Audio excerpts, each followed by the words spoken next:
கவிதை 5ஆம் வகுப்பு ஆ பிரிவு. முத்துக்குமார். மழை பெய்யா நாட்களிலும் மஞ்சள் குடையோடு வரும் திலகவதி டீச்சர் வகுப்பின் முதல் நாளன்று முன்பொரு முறை எங்களிடம் கேட்டார், படிச்சு முடிச்சதும் என்ன ஆக போறீங்க? முதல் பெஞ்சை யாருக்கும் விட்டு தராத கவிதாவும் வனிதாவும் டாக்டர் என்றார்கள் கோரஸாக. இன்று கல்யாணம் முடிந்து குழந்தைகள் பெற்று ரேஷன் கடை வரிசையில் கவிதாவையும் கூந்தலில் செருகிய சீப்புடன் குழந்தைகளை பள்ளிக்கு அனுப்பும் வனிதாவையும் எப்போதாவது பார்க்க நேர்கிறது. இன்ஜினியர் ஆகப் போகிறேன் என்ற எல் சுரேஷ்குமார் பாதியில் கோட்டடித்து பட்டுத்தறி நெய்ய போய்விட்டான். எங்க அப்பாவுடைய இரும்பு கடையை பார்த்துப்பேன், கடைசி பெஞ்ச் CN ராஜேஷ் சொன்னபோது எல்லோரும் சிரித்தார்கள்.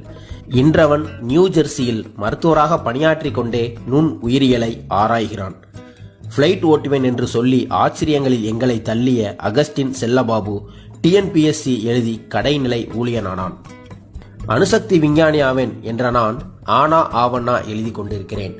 வாழ்க்கையின் காற்று எல்லோரையும் திசை மாற்றி போட வாத்தியாராவேன் என்று சொன்ன குண்டு சுரேஷ் மட்டும் நாங்கள் படித்த அதே பள்ளியில் ஆசிரியராக பணியாற்றுகிறான். நினைச்ச வேலையை செய்யற எப்படி இருக்கு மாப்ள என்றேன். சாக்பீஸ் துகள் படிந்த விரல்களால் என் கையை பிடித்து, படிச்சு முடிச்சதும் என்ன ஆக போறீங்கன்னு என் மாணவர்களிடம் நான் கேட்பதே இல்லை என்றான். Download ShareChat.